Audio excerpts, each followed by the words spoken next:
友们以及我们所有的听众朋友们，大家下午好！欢迎大家准时锁定我们今天周四的三妹会签歌。非常感谢大家对于我们的支持、鼓励还有按赞，三妹都有收到。今天的节目呢，依然请到了大家很喜欢的老师赖月谦谦哥为我们解读时事。谦哥好，三妹好，观众朋友大家好。是的啊，今天突发的一条重磅消息，必须要请谦哥，以您观察了这么久的国际局势来帮我们看一看。美国的外交教父基辛格是在家中去世了，享年100岁。看了一下他的一些履历啊，他是美国历史上唯一一名兼任国务卿和白宫国家安全部顾问2大外交军事要职的官员。大家应该对他有所了解的话，都知道他在中美呀、越战、中东、南美等等的冷战的前沿。都是在这个角力场当中过来的，成为了美国外交政策的发言人，甚至是决策者。当然，同时我们来提到的就是今年的7月20号，基辛格呢是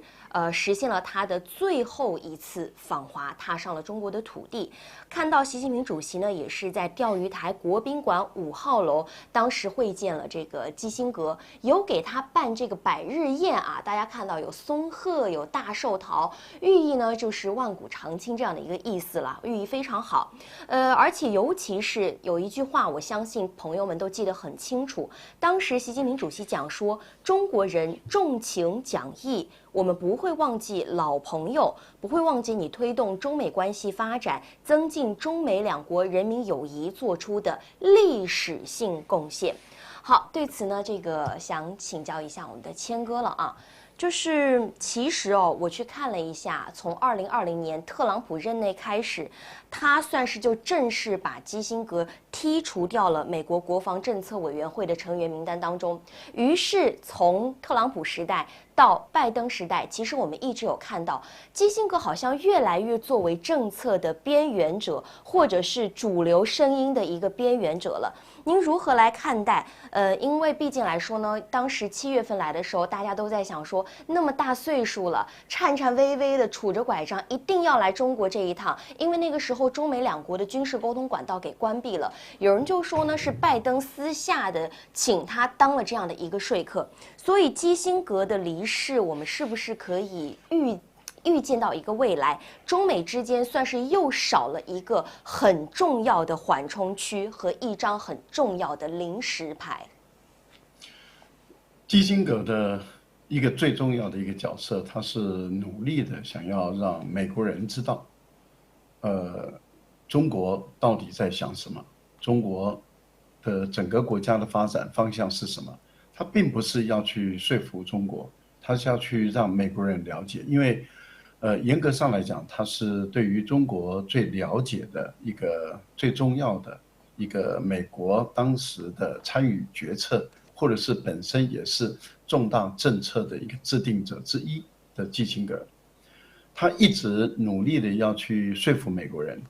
说要了解中国，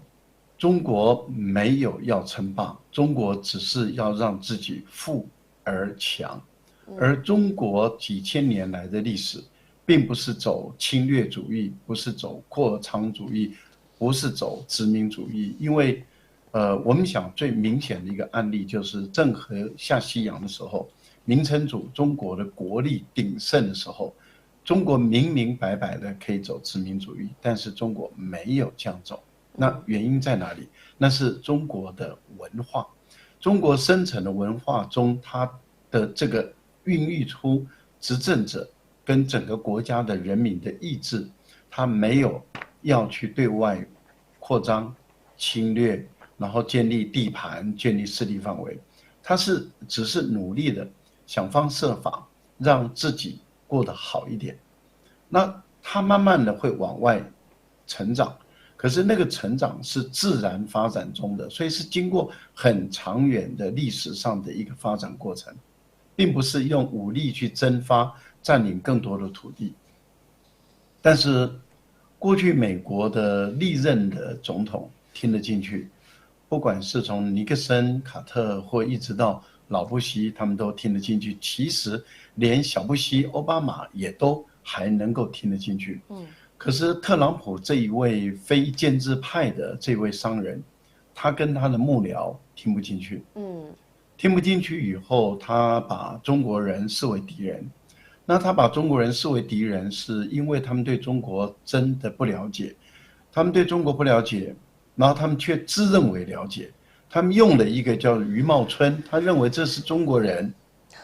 跑到美国去，所以他是最了解中国的中国人，他比季辛吉更了解中国，所以他们重用余茂春作为他们的最重要的所谓的中国的智囊，那把季辛吉完全的排除在外。那我们也看到了，余茂春真的了解中国吗？他真的懂中国吗？其实我们是一个大的问号。那很可惜的地方就在于，余茂春之流的根本不了解中国的这些所谓的华人，那他们把美国人搞坏了，他们把美国人跟中国人之间的关系搞坏了。而当拜登上来了以后，其实延续的就是特朗普的路，因为他们的那一群，不管是苏利文、布林肯，他们真的不了解中国，他们用的一些华裔，包括戴奇，他们也真的不了解中国，他们用的一堆人都不了解中国的人，然后来扮演重要的这个决策的参与者跟对中国政策的制定者。你想想看，在这样的一个情形下，那么中国一直被误读，一直被误解，然后被误读、被误解、被误判，连续的带来的，那就是美国一系列的错误的政策。这些一系列错误的政策使中美的关系越来越糟。其实季辛吉真正担忧的，他并不是站在中国人的立场，而是站在美国人的立场。他担忧的是，如果美国误判中国而跟中国一战的话，这不只是世界的灾难，更是美国人的灾难，同时也是我们中国人的灾难。那所以我觉得在这样的一个情形下，他是考虑到美国人的巨大无比的灾难。可惜的是，美国人到目前为止，他们绝大部分人也都听不进去。更重要的地方是在于，从奥巴马，然后到特朗普，到现在的拜登，您想想看，已经10几个年头过去了，美国长期的派到中国来的留学生数量太少，品质不够优，跟我们中国不太一样。中国人派到海外的留学生很多都是品质非常好的，那也就留在国内的人品质非常好，到海外的人品质也非常好。那这样的情形下，他到美国去，他对美国人的了解，他到法国对法国人的了解，跟他们陆陆续续回到中国之后，中国人比较能够了解外国人，而美国人却对于中国一知半解。而这些一知半解的所谓的中国通，例如说像一个什么明的那个什么义的，我忘记名字，反正那个人名字我也不太想记得的那一个人，他根本只是会讲一些中文，但是他根本不是中国通。那你想想看，当美国派的不是1等1的人才到中国去留学，他们对于美国跟中国之间的发展怎么会有帮助呢？我非常理解谦哥所说的，刚刚一直提到为什么基辛格会被边缘化，因为我们都说他真的是知华派。就像现在我们所谓的，大家看到很多报章、杂志、媒体，尤其是 CNN 用的，或者是《华尔街日报》用的那些人说，对中国多么的了解，其实他们一次中国都没有去过。不得不回到我们今天的主席基辛格哈，因为他当时我记得在前段时间，美国开了一个美中的关系全国委员会，有给他颁发一个奖项。他有提到一个很重要的一句话，让我就觉得蛮有感触的。他说：“我一生一半的时间都在为中美关系工作，并且这一次他不是离世当天吗？来看到他个人网站有了一篇刊文，回顾他一生的经历还有成就，当中就提到了 China。”中国这个词有11次，大家就可想而知，他真的就是用他的行动在践行，他都在为中美关系奔波和工作。因为他确实是我觉得跨越了很大的一个时间跨度，是一个历史的见证者。我们把下一张图再来带给大家哦，这张图真的很妙。他当时推动中美关系和缓之后呢，他在1975年的时候就带了他的新婚夫人南希到中国进行访问，见到了毛泽东。与此同时，大家看到毛泽东旁边这位就是时任的外交部副部长王海荣啊，当时在旁边就做一些翻译。哎，大家看到毛泽东说哇，你真的好高啊！有人就说，其实毛泽东主席也不矮，1.83米，但是面对到南希的时候呢，南希可能穿了一下高跟鞋，就1.9米几了，就突然就觉得说哦。真的是很高，但是他还说了一句话，引得大家都是笑声不断。之后呢，我们就从他的一些相关资料就得到了一些来源，说当时毛主席和基辛格夫妇谈话的时候，就握着南希的手说了一句这样话，叫做东风压倒西风喽，这句话我相信大家非常非常的熟悉，包括刚刚谦哥一直提到的，就是说，基辛格在致力于什么？致力于让美国人真正的了解中国人在想什么，包括即使是他100岁的时候，仍然在5月份接受《经济学人》访问的时候提了这样的一句话，他说。美国人不要曲解中国的雄心，因为华盛顿有些人认为中国想要称霸世界，但是基辛格说，中国人事实上是想要变得强大，他们并不想渴望称霸世界，也不符合他们的思维和想法。但是真的就是我们就说历史的人，历史它真的成为历史的一个人物了，这种知华派越来越少，未来我们应该如何去展望一下中美的关系呢？我觉得并不理想啊，因为我们在强调，我一直在强调，基辛格是美国利益的捍卫者、保护者，他所思所想都在为美国的利益去盘算、去思考，所以他是一个非常典型的爱国主义者，他很爱美国。那他为什么会一直致力于中美的关系？是因为他很清楚的知道，中国没有扩张主义，中国真的是没有想要把美国压下来，中国只是让自己更强大。如果未来中国是美国的2倍、3倍大的时候，中国也不会因为自己的2倍、3倍的力量去压美国，这点很重要。但是中国这个国家的特质就是你不要去惹他，你千万不要去惹他，你去惹中国的话，中国一定会挺身起来反抗。而你如果以中国人为敌的话，那这一定是你这个国家、这个民族的一个噩梦。因为第一个，中国不会屈服；第二个，中国会给你打得没完没了；第三个，中国绝对到最后会坚持到最后的胜利。他很清楚的知道，中华民族能够走了这5000年，中间有多少外族。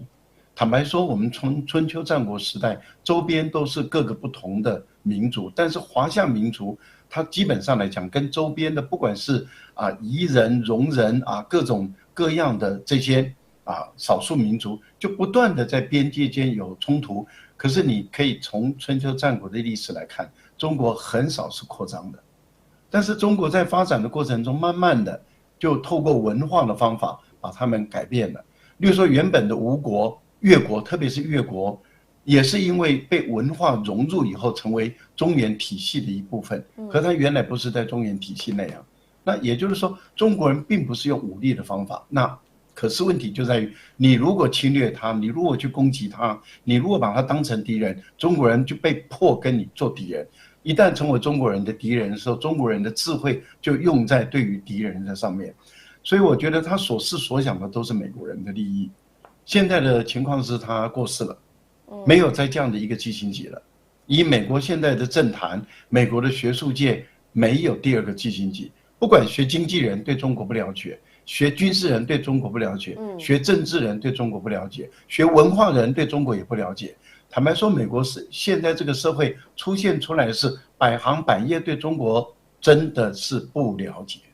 不了解的情形下，你想想看，他们在主导这个政策。那您不觉得这个对美国人来讲可能会是永远的噩梦吗？因为中国的强大，中国的成长不会因为你美国人的打压而衰弱，而当中国一旦突破了以后，中国人也不会忘记的，因为中国人记历史的。是。所以你怎么欺负过他的时候，他不会忘记的。没错，跟日本不太一样啊。所以我不看好未来中美之间，除非美国的政客，真的认为说我输了，我赢不了了，然后我愿意安分的过日子，在这个情形下的时候，中美的关系才有可能健康正常的发展。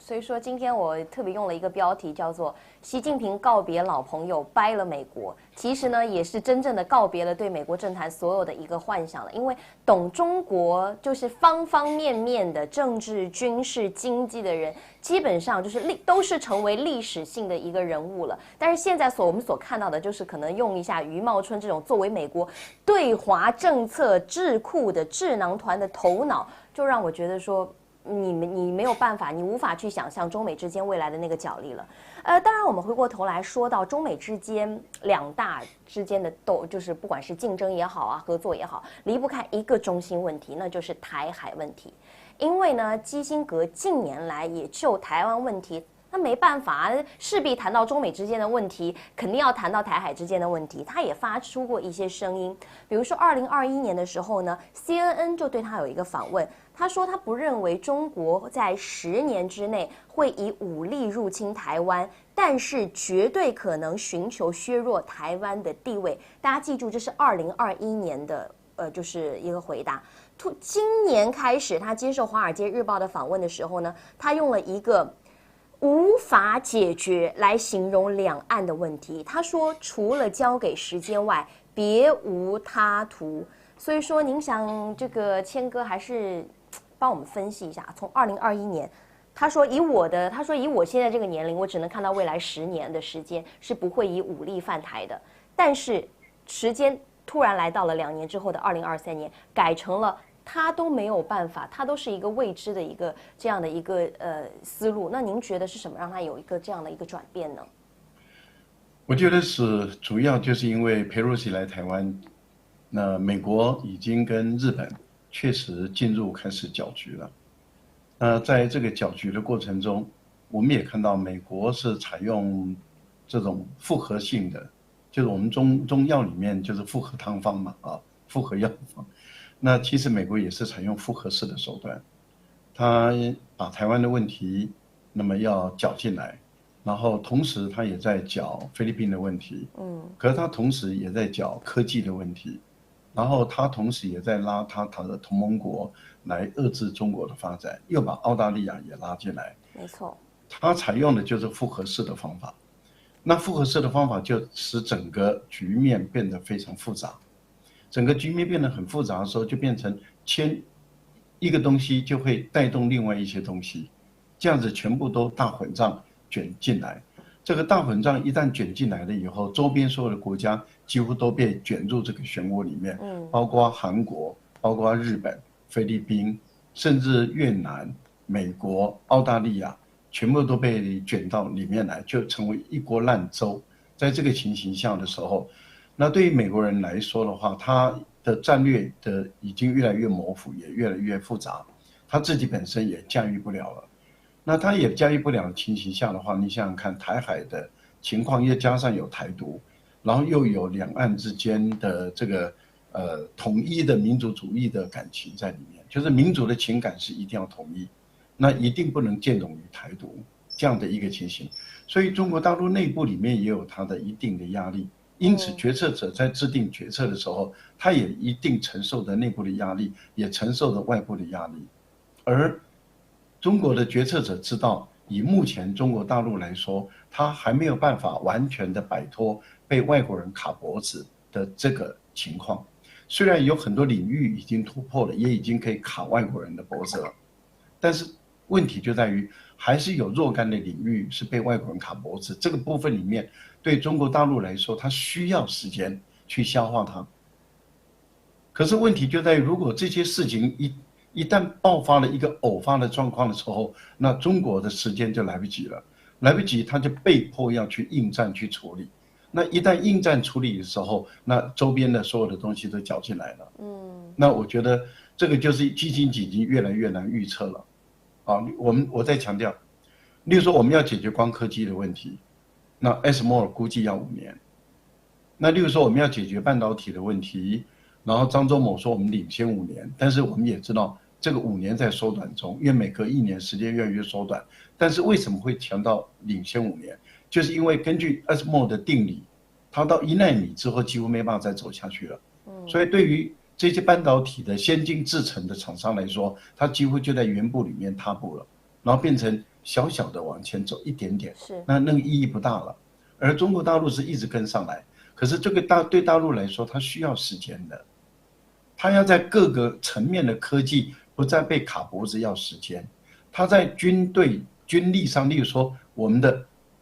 轰20要出来，要成军，我们的航母要到10艘航母，我们需要时间，5年打造1艘。假设我们5年打造2艘，那再加上编装、西装，再加上海事，再加上训练，也快要10年的时间。所以中国如果要在军力上完全碾压美国，在经济科技方面要完全碾压美国，在国际货币上，也就是 SWIFT 这个部分里面，要完全摆开美国可能的限制，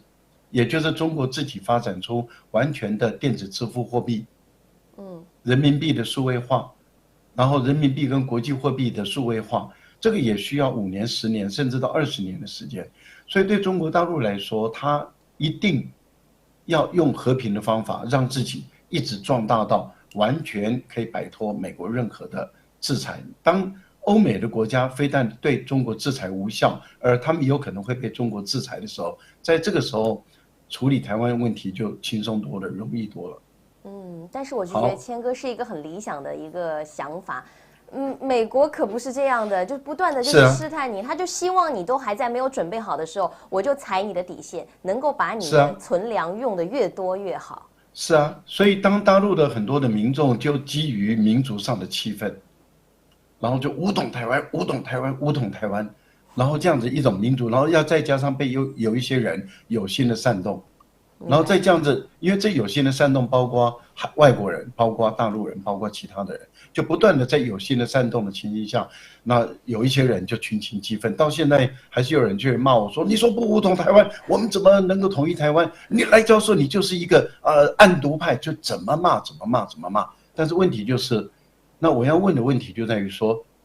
中共中央的决策是和平统一台湾的，那你骂我的时候，你难道不也骂其他的决策者吗？那你为什么不挑着那个说要和平统一台湾是我们的主旋律的来找我骂嘞？但是我一直很谨记谦哥之前告诉我以及告诉大家的一句话：仇恨的种子一旦埋下是没有办法根裂的，一旦武统或者是武力行动开始的话，这个它不是说1代2代就能够完全抹平的，那个世世代代的仇恨就在你心中埋下。所以说呢，台湾问题大家还是为什么基辛格外交教父都说我没有解法，目前只能留给时间。所以说呢，我们还是来看一看这个台湾，还是希望能够和平统一。当然，谦哥刚刚提到一个很重要一点，我想继续发散出来、联想出来跟大家讲一讲。谦哥说，为什么台湾问题无解，是因为牵扯的域外国家越来越多了。菲律宾、日本等等，全部都牵扯，韩国都进来了。韩国你都进来了，就让就觉得说这些牵扯到的域外国家越来越多，连基辛格生前最后一句话都是敲响了世人的警钟。他说，中美已经站在悬崖之上了，可能就像第一次世界大战一样，你无缘无故的你就已经走入了第一次世界大战。不仅如此，包括我们来看到的就是对于菲律宾这种。最近的这种跟美国贴得很近的这个动作，我觉得中国也开始了自己一步一步的布局还有谋划。不得不提到的是，王毅部长真忙啊，才从这个联合国就是没有回来啊，直接他们就说，可能从今天开始就要对越南进行一个访问，明天呢就是周5的时候，12月1号会正式的就政府之间进行一个正式的对谈。这个消息呢是越南方面率先放出来的。其实我跟大家提一下，前不久的时候呢，中国商务部长王文涛已经去了越南一趟了。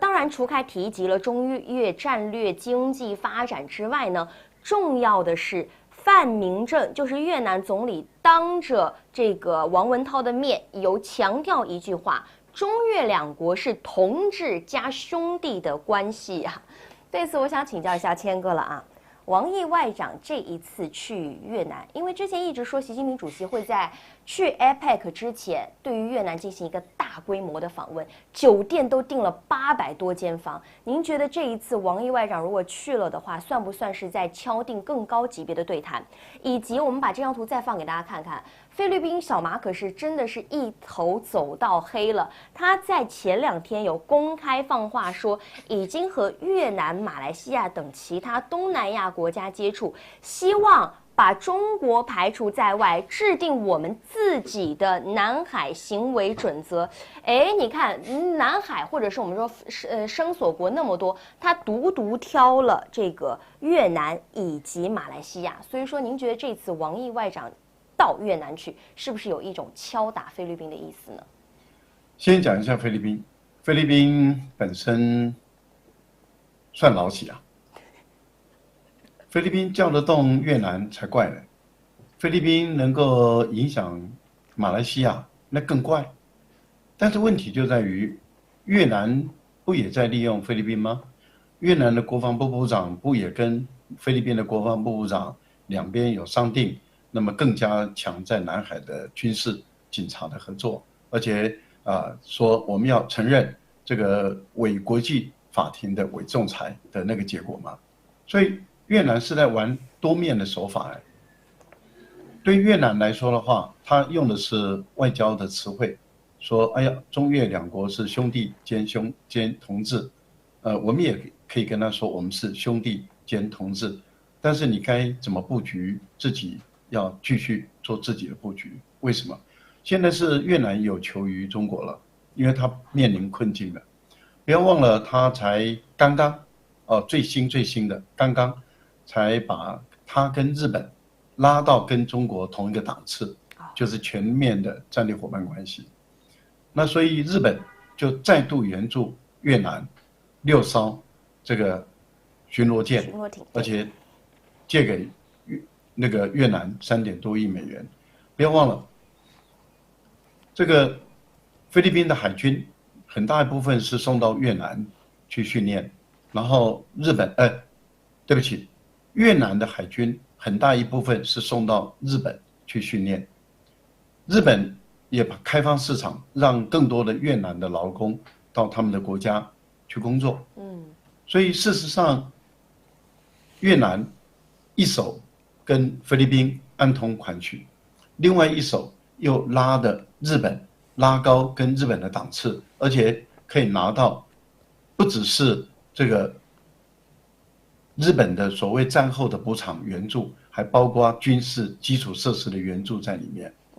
所以他跟日本也是兄弟关系啊，拉到全面战略伙伴关系。可是在更前不久，他跟美国也发展到全面战略伙伴关系，然后让美国的航母可以靠近岘港，然后也打算希望美国去投资岘港，这个岘港要恢复它过去是美国军港的这样的一个身份。那换得拜登给越南说，我要把越南打造成为一个半导体的一个重镇，而且是这个全球生产供应链的不可或缺的一个角色。这个都是越南同时那跟美国也是兄弟，只差不是同志的关系嘛，因为不是社会主义国家嘛。是的。那所以越南你看得很清楚嘛，他拉美、拉日、拉菲，现在又要拉中，所以他是要多方拿好处。因此他必须要取得美国跟日本对他的信任的时候，他就要联合菲律宾在我们这边闹一点事，在南海这个地方闹一点事，闹一点事就让美国跟日本觉得，你菲律宾你越南跟中国的关系并不好，所以呢，我们可以拉你越南来遏制中国的发展，来让你的西南方不安宁。所以越南一段时间就要跟你闹一下，不管是边界，不管是南海，不管是专油，不管是填土，不管是这个海警，他就要跟你闹一下。为什么？因为他闹一下以后，美国跟日本就过来了。可是闹完了以后，东西拿完了，他转过头来就向中国说，哎，我还是可以跟你是好朋友，你再给我多一点东西，我就可以跟你是好朋友，我们的关系又可以缓和下来。越南就在玩这手啊，那他现在为什么又要回过头来找中国呢？因为他缺电啊，他缺基础建设啊。他那条铁路搞了半天，700多公里长的铁路，本来是找日本人啊，弄了半天以后弄不出来啊。日本帮他盖一个大桥，嘣一下就塌下来了。是。那现在他知道中国的基础建设能力强，他要回过头来找中国，其实就是在利用中国嘛。那中国是不是就要拒之门外呢？没有，不用。门打开，把你抱过来，但是你要采用的是当初日本怎么去掌控台湾的策略。我觉得这个经验是要借鉴的。哦，怎么说？台湾基础建设很多部分，例如说我们的火车、轨道车，所以台湾的所有的动力火车，它几乎全部采用日本的。结果日本掌控所有的关键的零料件，所有的关键技术、零料件跟所有的城市设计那些全部控制版的设计，全部掌控在日本手中。所以台湾的你要让铁路能够继续运行，你只能依赖日本。所以我可以帮你建700多公里长的铁路啊，但是所有的关键的控制系统，中国人绝对不能放。这样的话，你越南的铁路运输所有的轨道进行都要依靠中国才行啊，这点要牢牢的掌握住，绝对不能放手。是，不管你越南怎么花言巧语，在这个部分里面要牢牢的掌控。那你知道日本还干了第二件事是怎么样吗？他把这些关键的技术掌握在手中的时候，卖给台湾的都是天价，所以他们的厂商那个利润之丰厚啊，简直所有的厂商看了口水都要直流啊。这第二个，第三个，他的代工厂都移到台湾来，Sony 啦、Panasonic 啦、Mitsubishi 啦，各方面都移到台湾来，移到台湾来没关系啊，所有的产品的关键零料件永远掌控在日本人手中。所以大陆也可以把很多劳力密集的、高耗能的这个低技术的、那个低成本的，都把它移到越南去啊，帮他创造更多的低技术含量的就业机会啊。但是掌控所有的，电力我也帮你提供啊。但是电力的所有的关键都要掌控在中国的手中啊，也就是一定是北电南送啊，而且整个电厂就要在中国的手中啊。然后我的工厂过去的时候，不管小米或者什么过去的时候，我的关键核心技术永远要掌握在自己手中啊。那这样的话，才能够永远牢牢的控制嘛。要玩可以玩，该拥抱，你是我最好的兄弟，然后同志加同志，再加亲戚，再加血缘啊，我们几千年的友好的关系，抱得紧紧的，对不对？然后呢，控制得紧紧的。是啊，我觉得中国现在大家刚刚谦哥讲的这一长串，大家重点去观察一下，因为王毅外长这一次去没有回国，直接就去了，真的非常值得大家的注意。同时我们也说了，这个越南都在玩两手，只要中国，我觉得只要你不像菲律宾那样，整天把什么仲裁提到嘴边，整天在仁爱礁给你搞一点破事儿，南海给你搞一点联合巡逻，就像越南那样，就是大家都在东盟的一个这个大环境当中，我们聊我们谈都能够有解方的。但是你要引入域外国家，那不好意思，那这个如果说你在踩底线的话，中国就以谦哥的角度就说，我就让底线永远回不去。该打就打，该挡就挡啊，该驱逐就驱逐，该喷水柱就喷水柱啊，对不对？这个该做什么就做什么，这个一点都不含糊。经济我一样可以给你做，但是军事上我一样可以修理。对澳大利亚来说的话，那就要用不同的策略了。你今天跑到我这边来闹的话，我不但在军事上挡你，我还要在经济上修理你。今天我可以恢复，我明天可以再关掉。是，一点都不要客气。对，没错，这个其实刚刚也提到的，就是说中国现在真的就是不忍了。不让了，也不会客气了。为什么我们就这么说呢？因为菲律宾你做的实在是太过分了。我们包括从中国如何最近的一系列的布局，我们来看看中国是什么样的一个思路。大家还记不记得王毅外长8月份的时候有出访新加坡、马来西亚以及柬埔寨？这一次呢，他是又要访问越南了。我们把这张图来带给大家看一下哈。包括这一次也知道印尼，大家都知道是东盟的轮值主席国，当然中方在各层级方面都是有密集的往来的。所以说，南海周边和中方有一些，比如说领土主权争议的国家，都和中方有了一个亲自的访问和接触，只剩下菲律宾这边，中方还没有一个正式的一个回访。包括大家看到了 APEC 的时候，习近平主席和小马可仕总统有了一个会面，但是大家就从这个表情可以看得出来没有很爽。包括李显龙新加坡总理也不爽啊，为什么？他说前2天这个李显龙就亲自出来警告说，马尼拉，你确定菲律宾人想卷入一场战斗吗？所以说我们想请谦哥帮我们解读一下像越南这种两边齐强，就是趁着这个菲律宾不断的跳高的时候，到处拿好处。那菲律宾这个样子，实实在在的是把东盟的国家引到战火当中。域内的大国，像是这种新加坡这种经济的大国，它是不是都已经开始呈现一种不耐烦的姿态了？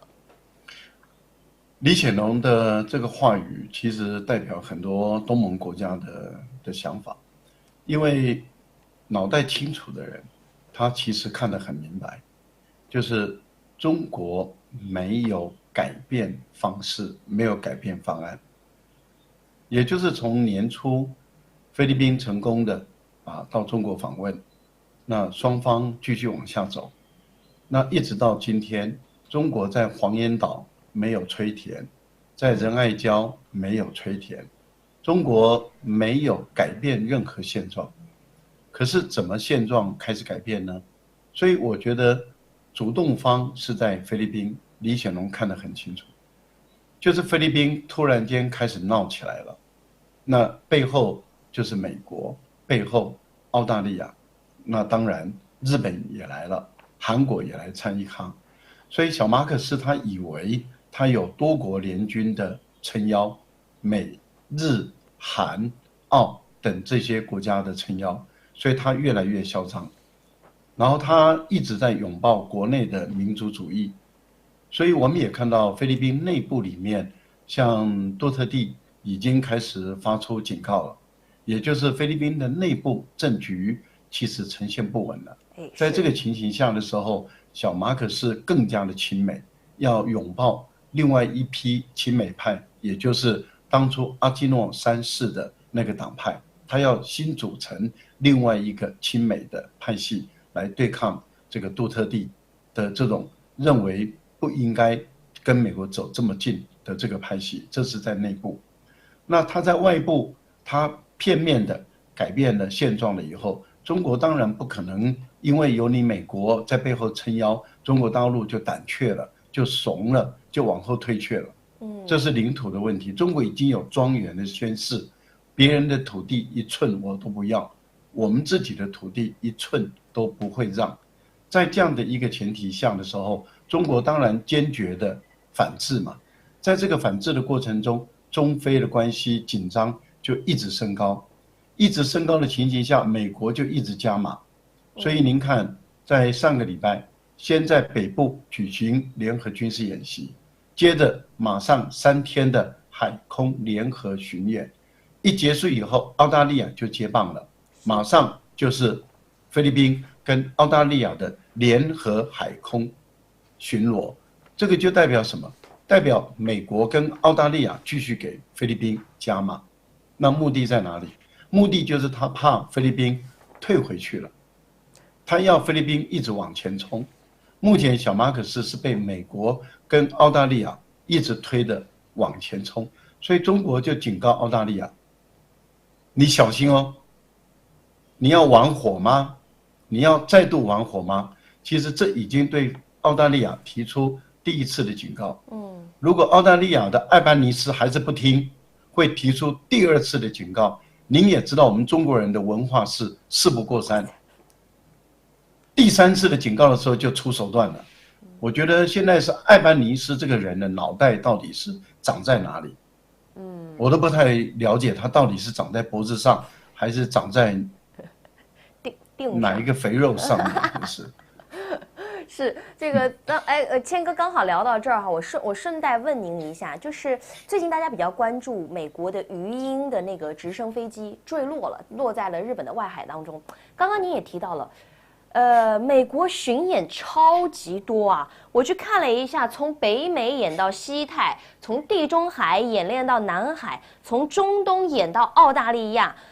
而且包括我们把这样语音的这张图带给大家看看啊，也是谦哥经常参加的 CCTV4 的一个节目《海峡两岸》，我就截了一个图啊。之前有一个专家这么谈过，他说这个鱼鹰直升飞机啊，噪音大，爱往下掉，不安全。而且呢，他说日本好多人就会去街上抗议，说你弄这么个玩意儿来太危险了，就好像一把匕首在天空对着我们，说不定哪天就掉下来了。所以说三妹特意去查了一下，从截止到2023年的11月29号 ，V22 语音已经发生了16起的机身损失事故了，共计造成了53人死亡。包括这一次日本方面呢，这个也是起火爆炸，包括6个人飞机上有1个人死亡，3个人是失踪的状态。日本方面也表示说，确认飞行安全之前，日本的防卫相要求鱼鹰飞机是停飞了。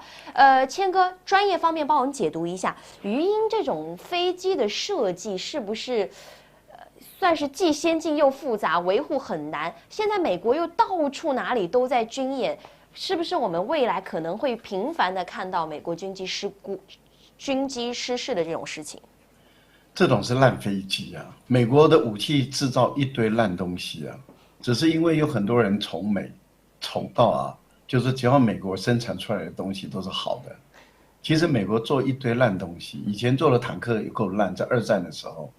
然后做的枪也是很烂啊。然后前段时间那平海战斗舰刚出来的时候，我那时候在分析，我说哇，我说这种武器怎么可以拿来用？我说这个跟我在巴黎大学那个国防研究所读书的时候，跟我们的原理是很不相容的啊。因为后来美国现在也承认了，那么搞了一个烂东西，然后连他们自己的高阶将领就说那个烂货那个垃圾这样子，然后现在不生产了 ，F-22也停产了，说这个不行，出问题出太多了。坦白说 ，F-35都有问题。讲那么大声？不讲到这好，机密透露一点。各位您想想看，我们一款飞机。今天如果说它像737 MAX 连续出了几个状况以后，几乎全球都会停飞，而且都会要再度确认它没有问题才敢飞。那您想，您刚刚已经告诉我们，这款飞机还没有打仗，已经死了50多人了，因为它的事故太多了，它要不就是掉零件，要不就是掉悬桨。要不就是掉东西，所以琉球群岛人苦不堪言。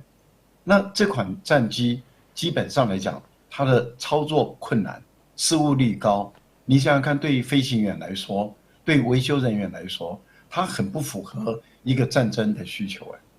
因为我们在打仗的时候，我们可以用一些笨的武器，但是它确保我不要敌人冲到我前面的时候，我的枪卡弹。我们永远最怕的就是。你不要冲到我前面，我要开火的时候，我的枪卡了。你给我一个最笨的枪都可以，但是我能够集火。然后我们最怕的就是当我在冲锋陷阵的时候，然后我的这个拐，我们以前台湾用的那个无线电，我以前在带部队，我们在特种部队在练。我们最怕，因为我们常常要有一些很激烈的一些卧倒啦，然后滚翻的动作，结果一起来以后，咵，这个。讲不通了，你在哪里？你在哪里？断讯了，赶快拿起手机来最好用。我要讲我是故意形象比喻，也就是说，其实我们军人我们最怕的就是你给我很先进的武器，但是它不耐在恶劣战场的环境下还能够继续使用。您想，这样的一款飞机不断的坠海，不断的失事，那美国人还没有打仗就已经死了40-50个人，50多个，然后而且这一次您想想看，已经确定1个人死亡了，其他还在打捞中。那您有没有觉得，所有的军人当他要做这款战机的时候，他内心里面是不是七上八下？然后驾驶者本身的压力也是大的不得了，因为不一定是他操作失当，而有可能是机件故障。所以这款战机坦白说，真的是要好好的去思考，要不要再继续运转，也可能会停止量产。有可能哦。日本我觉得跟美国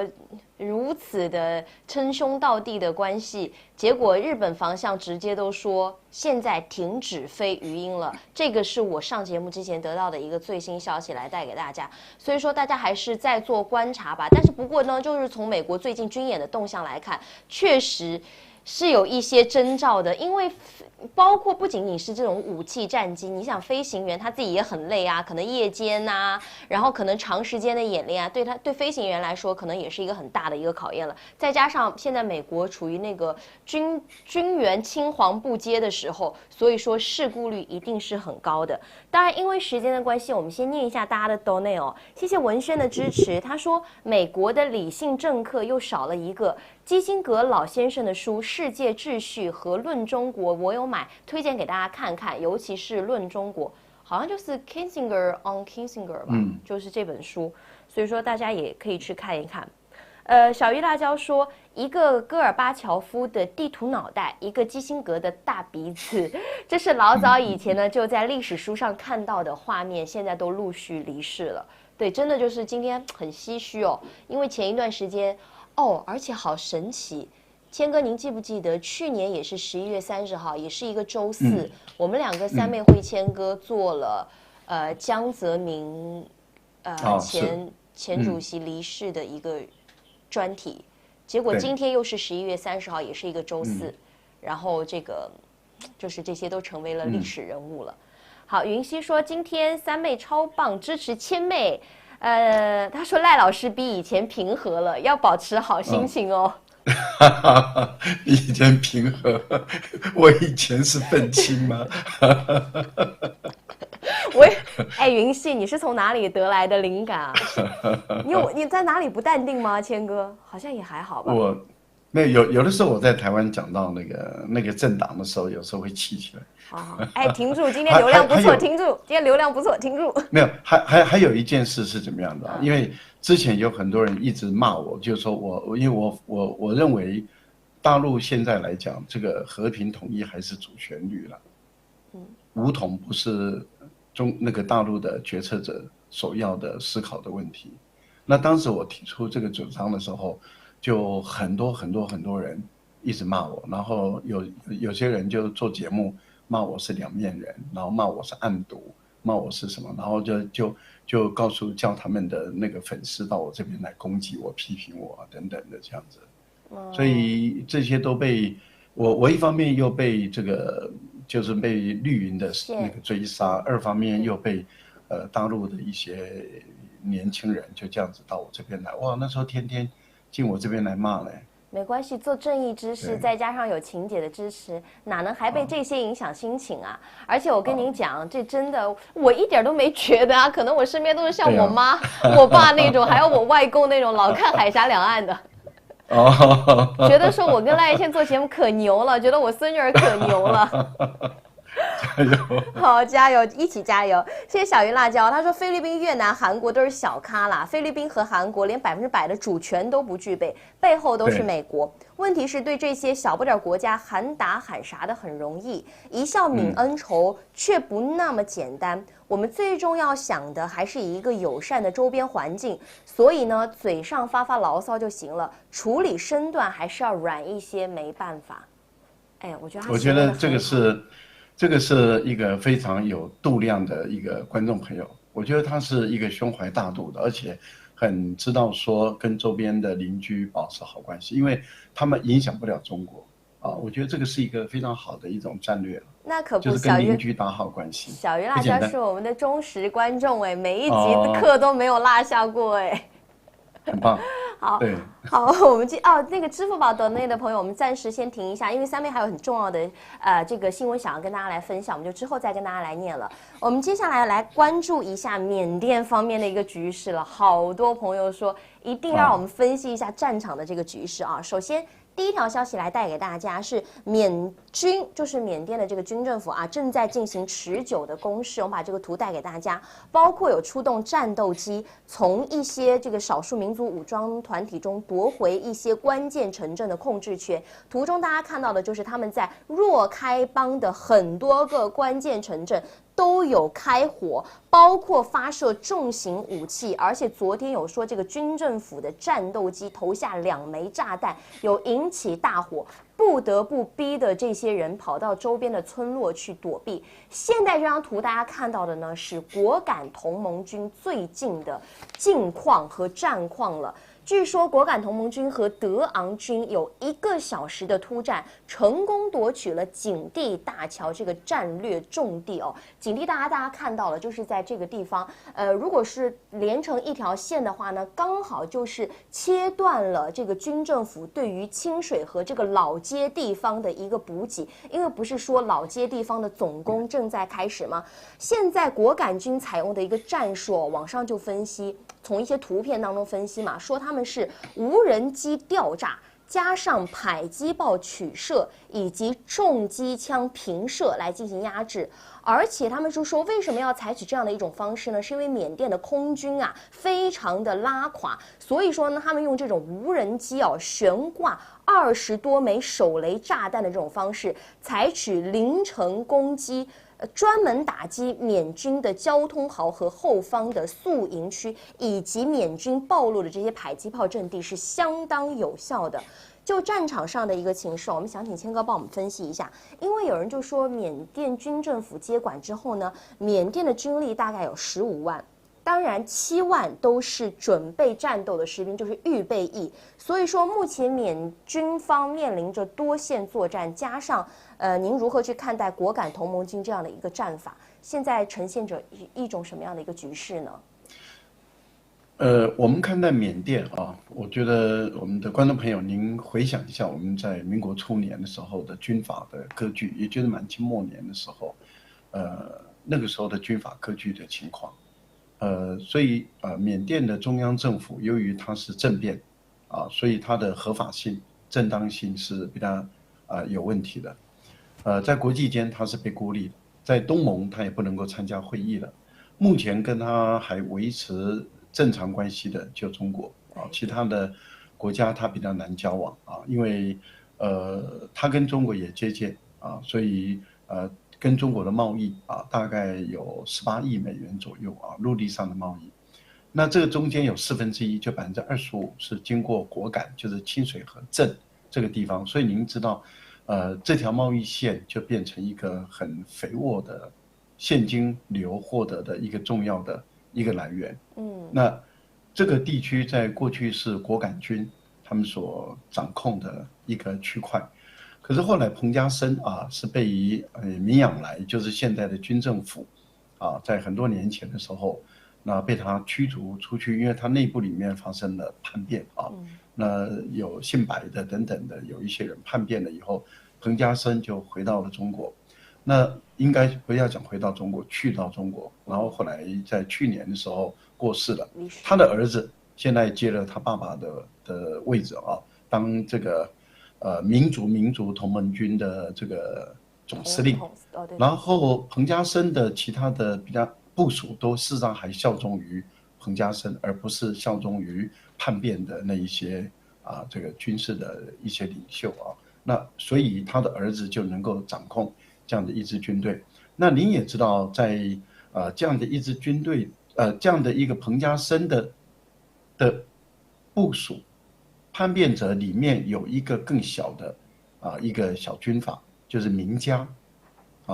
那也就是后来发展出电信诈骗集团的那个明家。根据央视的一个统计这个在缅甸三不管地带至少有1000家左右的电信诈骗的据点，1000家，每一天从事诈骗犯的这些工作人员，每一天哦，至少10万人以上。各位观众朋友，你能想象吗？有10万的人在缅甸的三不管的地带，然后在这个地方，那么有1000多个窝点，在这个地方从事诈骗两岸华人跟东南亚其他国家的人，而以华人为主。所以华人受害者实在是每一天都是不知道是几百亿的钱的损失，跟这些人的受伤，不管是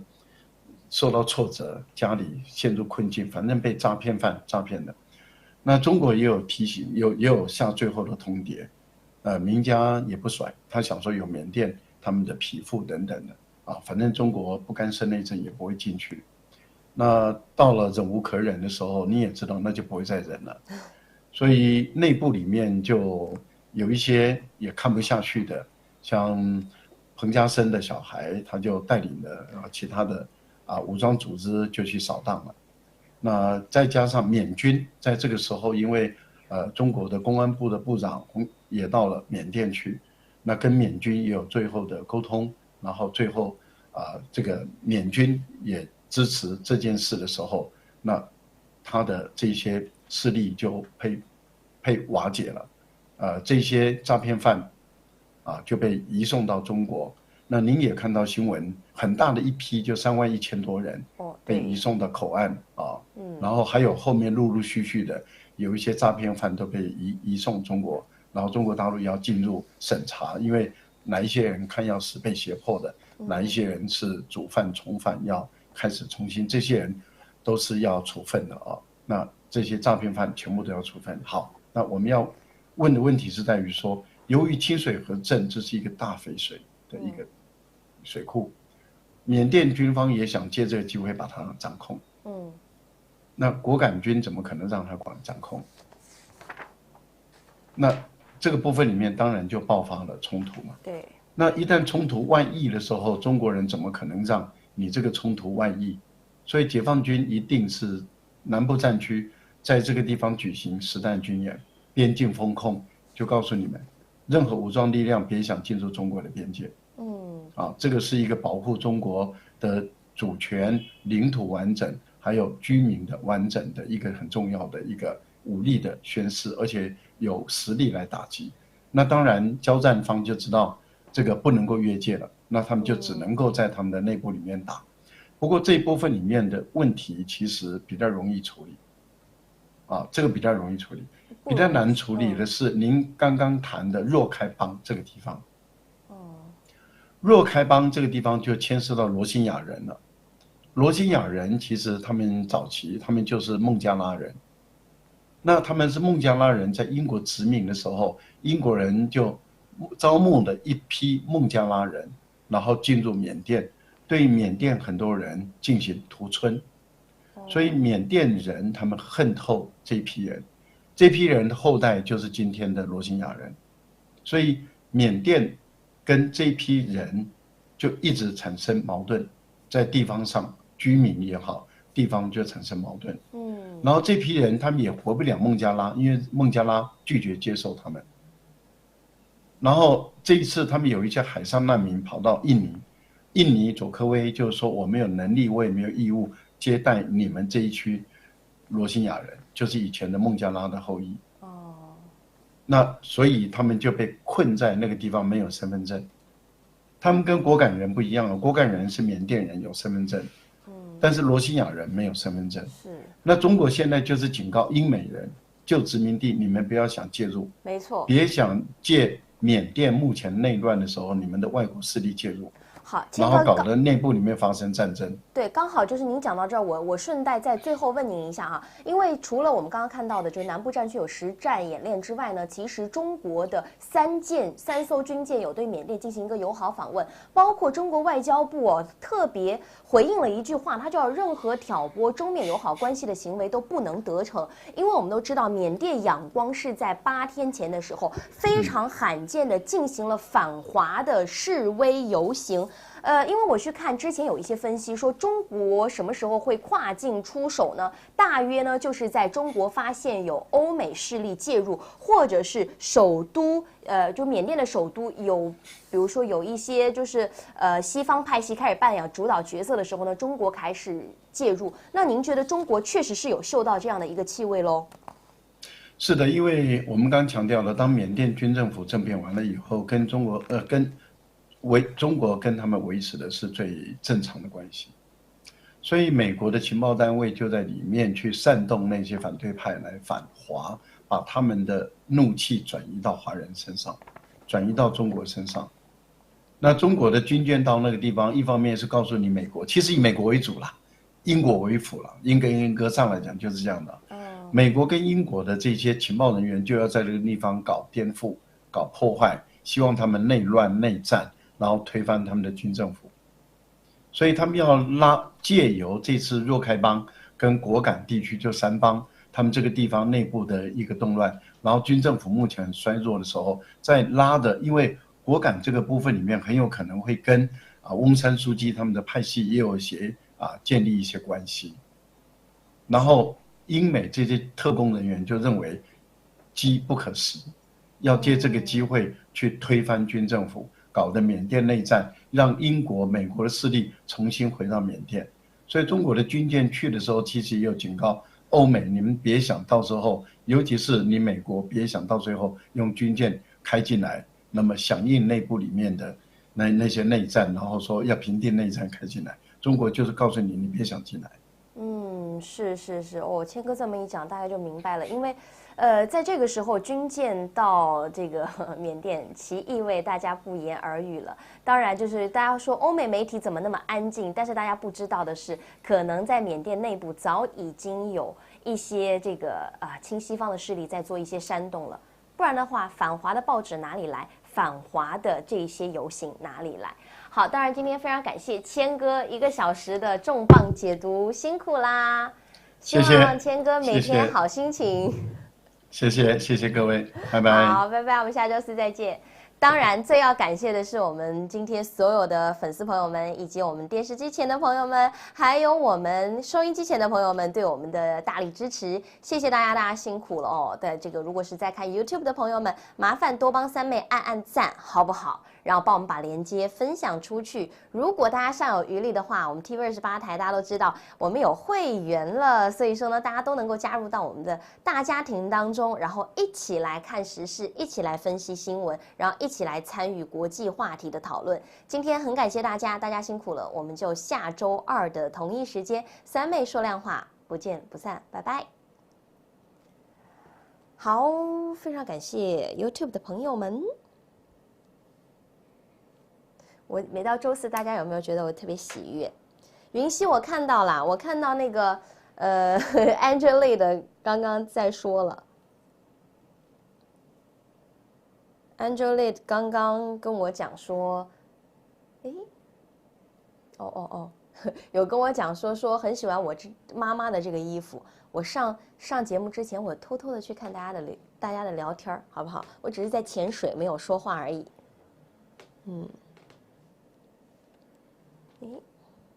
稍等我一下哦。用说，我今天非常的不同，非常好看。我发现这个是不是我到一定的年纪了，必须得要穿妈妈的衣服了，才会有那种知性的感觉出来。Do the best 说三妹谦哥次干货满满，谢谢你的支持，你的支持是我们前进最大的动力，谢谢。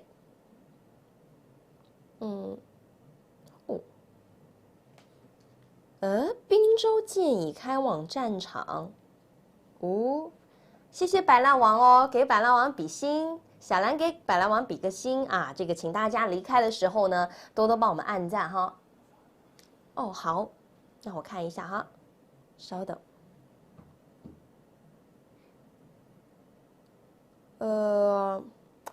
菲律宾警方确认，帮我打一个标题吧。就是打一个小标题哈，菲律宾警方确认被绑的6名中国人4名被撕票了。这个是今天的最新消息，10月30号在马尼拉家中被绑匪持枪绑架的6名中国人当中，已经发现4人的尸体，其中2人受害者已通过 DNA 确认了身份，另外2名受害者通过其被绑架时所穿的衣服识别了他们的身份。当然，这个2具遗体的发现地和11月6号警方在位于马里拉克高速公路沿线悬崖底部发现2具腐烂遗体的位置是一致的。所以说，大家可以看得出来，最近的动向跟消息还是挺多的。注意，我觉得都要注意观察吧，这些不要觉得，好吧，是。哎，反正在这个时候确认出来，我觉得也蛮妙的。小兰邮箱有惊喜吗？什么惊喜？一说罗森伯格才是台湾的最高领导人，三妹无法多说，只能表示赞同。哎，古德林，谢谢你哦，蓝色套装配沙发，很好看。这个沙发也是从家里面端来的。之前大家知道，本来我是准备做一个皮沙发的，但是那个皮沙发不太老舒服，然后家里面刚好有这个沙发，我就说刚好端来做节目也挺好的。结果没有想到成为长久的标配了，也是成为三妹节目的一个特色了。非常感谢大家。不对。哎，不好意思啊，我这个手机老出问题，等我一下。哦，在这儿。哦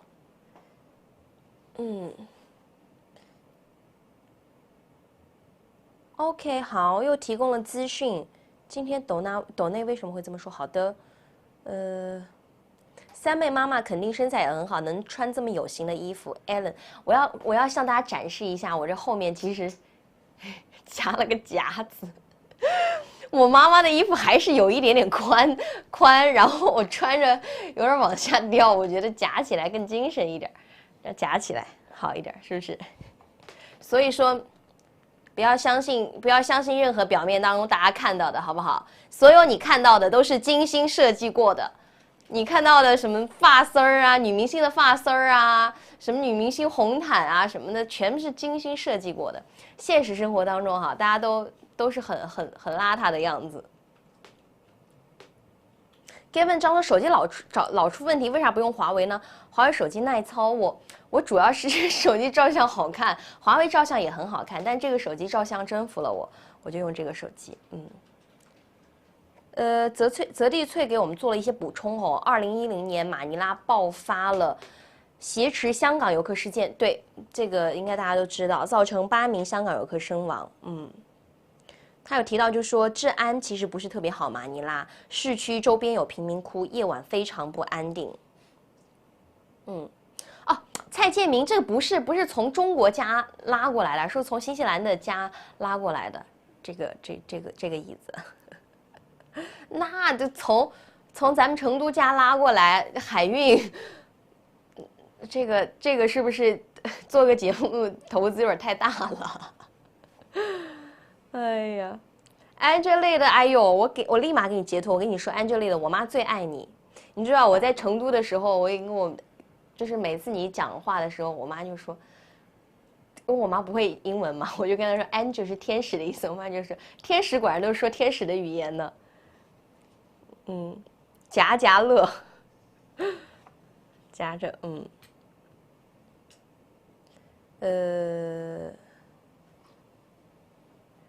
知玉说三妹聆听嘉宾发言的眼神非常专注，对，因为就是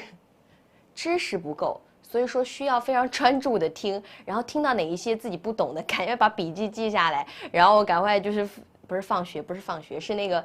个下节目的时候赶紧去补课。谢谢春靠的抖内三妹有收到，谢谢你哦，谢谢台湾的朋友。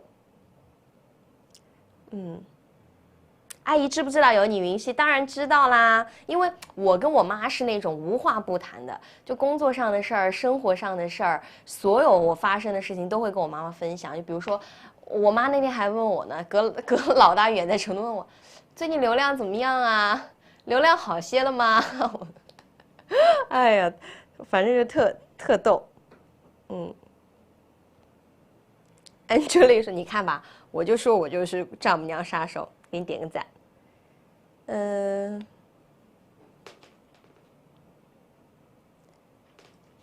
李一问我在哪儿主持？我在新西兰的奥克兰，然后跟大家做节目。现在新西兰的时间是傍晚的7:12了，然后新西兰现在是夏令时，所以说，我们刚好跟这个就是北半球是相反的，新西兰这边是夏天，北半球是冬天儿。苹果夹夹乐，请看明道偶像剧《爱情魔法师》。四川人这主持人对，昨天我去参加活动，还见到了我们四川电视台的主持人，我还跟他有个合照，给大家看一下。能看到吗？还有，看不太到。这个是我们川台的明星主持人。昨天刚好有一个四川官方的活动，我就去参加，没跟大家聊天，糟糕，给大家秀了一下图片，后面的夹夹乐掉了。算了，没事儿，能看我聊天的都是自己人，直接夹在稿子上算了。哎呦，好，看看大家聊啥。广州也是夏天，对。广州一年四季，是不是冬天都不是很冷哈？云溪，我知道云溪催我更新微博这个事情，一定是下了非常大的决心，对不对？因为你知道我的脾性呢，就是我答应，但是我不做。好啦，刚吃完，这个是白垩纪吗？那个字是是吗？白垩子说刚吃完一大碗冒菜，跟三妹分享一下。讨厌，你这样让我晚上如果我没有吃到冒菜的话，我心里面就会很着急。但是我晚餐已经不吃冒菜了，就会逼得我晚上宵夜去吃冒菜，这不是让我减肥路上的绊脚石吗？Venus， 谢谢你的支持。小坤说：“今天这一身衣服很舒服，谢谢。你也希望您看得舒服。”建明说：“跟中国内地有交流，事业扩大了。”昨天我去参加活动，所有人都说我说：“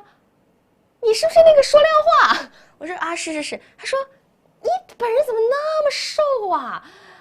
他说：“你电视上看着就觉得刚好。”他说：“你怎么那么瘦？”我就说：“哎呦，我就说还我这儿呢。”我说：“你想那些明星，人家你电视上看着觉得很瘦。”我说：“你现实生活中看到那些明星，肯定都感觉是非洲逃难过来的那种身板了。”哎呦，云溪说前2天点了一份冒菜，晚上11点多，没事儿，能吃是福，开心就好。没有啦，我不是减肥啦，我的意思不是减肥，我的意思就是说晚上吃宵夜对身体不好，因为不好消化嘛，我是这个意思，好吧？好，谢谢百浪王的支持。当然，今天我就不跟大家多聊喽。小鱼辣椒说日本人的脾气，好的，就是不做。好是，我竟无法反驳。这是什么东西啊？